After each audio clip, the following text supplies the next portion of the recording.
What can they do to make Zelda Breath of the Wild 2 even better? We have a lot to talk about. What's up, Crows? Scarecrow here with Abstract Gaming, bringing you another video today, guys. In this one, we are going to discuss the new Zelda Breath of the Wild Part 2. We don't know if it's called 2, but we just know it is a direct sequel to Breath of the Wild. And guys, I just want to start out saying I'm super excited for this.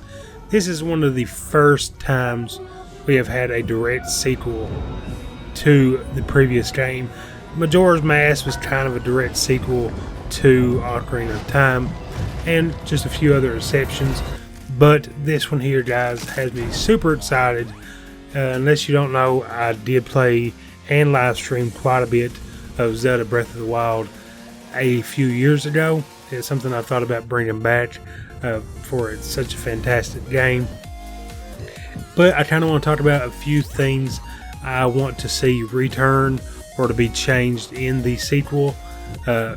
Before we do that, I just want to say it was noted that this was originally going to be a DLC for Breath of the Wild, but they realized they had too many ideas and decided to make it a sequel. Saying that, I'm kind of thinking there won't be too many changes. It'll probably just be the same world with like added story. Hopefully it's not. Hopefully I'm wrong with that, and it actually is a full-fledged out game. And a lot of people are thinking that it will take place underneath Hyrule in like a cave system. Hopefully not, because I do love the vibrant colors and the beautiful trees and the environment that Nintendo has built with the original Breath of the Wild. So hopefully we stay above ground. But heading on over, a few things I hope they keep from the original is the open world. I do really like open world games. My sister doesn't. I can kind of see her point of why she wouldn't want an open world. But I think Nintendo did it pretty well with, yes, it's large, but at the same time it doesn't feel too large, especially if you did all the shrines and then you can just teleport to most locations. The second one is the variety of enemies. So if you played the first Zelda Breath of the Wild, you know there are a buttload of enemies, from the crazy half horse, half man Linuxes to seriously absolutely everything. I can't even think of all of them right now because there's just so many. And of course, my favorite, besides the Linuxes, is the Guardians. I would love to see as many and probably even more enemies in Breath of the Wild. They did a fantastic job with the first one, and with a good open world like the original point, I would love to see even more. Maybe some more flying creatures. Mostly there was pretty much bats, and maybe some more water creatures would be a nice add-on as well. Maybe even some lava monsters. There's all kinds of enemies in Zelda. I would like to see them brought back, and they added even more enemies that we hadn't seen before in the first Breath of the Wild. So they're fine with adding some. Hopefully they do, and it'd be fantastic. Alright, on to the things that I believe need to be changed. The first one is bringing back the original dungeon style. So for the original games, you had like 3 dungeons, and then sometimes you had like 3 dark dungeons or some other variation of dungeons.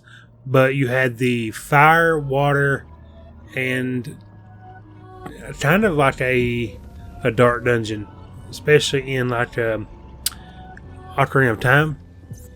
Hopefully they bring that style back. I really enjoyed it. It's kind of like storyline driven. Yeah, you had the shrines, and then you had the Guardians in the original Breath of the Wild, but you didn't have to do any of that. You can start the game and run straight and fight Ganon.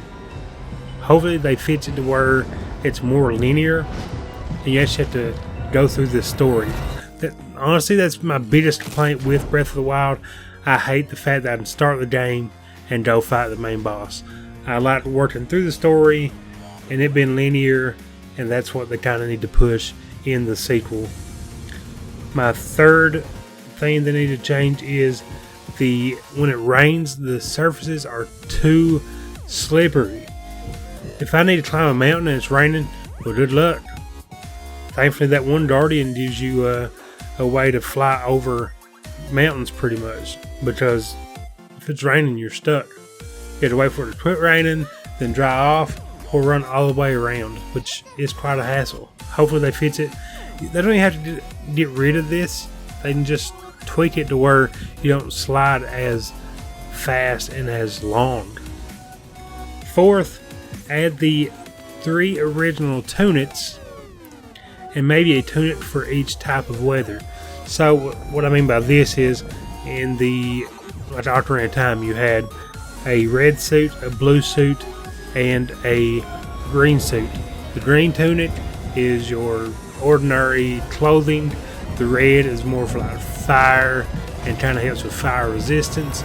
And the blue was kind of the water tunic and kind of helped with swimming. I would like to see that brought back with those same attributes, and maybe even the fire one keeps you warm in like the snowy plateaus and stuff. But maybe have a tunic for each type of weather. The green tunic would be good for like rainstorms, because you wouldn't have to worry about getting electrocuted. But maybe have one that goes even beyond that, and it kind of utilizes the rain somehow. Like maybe it can run faster in the rain, or if it's raining, it has like more strength or something. Just something they can work with that. And also, say I'm going to the lava place, they did have the clothing, the what's it called, Goron outfit that would allow you to go near the lava and not burn up. But maybe have a tunic with the same capabilities, and actually it'd be the lava outfit. Maybe, I don't know, that'd be too many uses for the red outfit. That would be good in snow. Okay, so maybe it allowed you to go near lava, and then they had another outfit that would allow you to stay warm in snow, possibly. That'd be pretty cool. The next thing is go more in depth with Link's housing. So they kind of added a new, you can somewhat build a house for Link in Breath of the Wild, but it wasn't very in depth. You know, you can get a few things built, maybe a room upstairs, and then you can go in there and put plaques on the wall with weapons and shields and stuff, but go even more in depth. And they have a way for you to cut down trees in Breath of the Wild. Let me cut down a tree, drag it to my house, cut it, or leave it as is. Maybe I want a log cabin, and then add it to my house. Customize it fully, get some furniture, make it look nice. Even let me choose where I want my house to be. Maybe I want it to be near Ganon's tower. Maybe I want it to be near up in the snowy place, or at the beach. Let me have a beach house, man. Come on. Just go more in depth with the housing. Next one is another big problem, is no breakable weapons. So what they did in Breath of the Wild 1 was you got a whole bunch of weapons, different varieties, sticks, swords, many variations of sword, boomerangs, staffs, everything.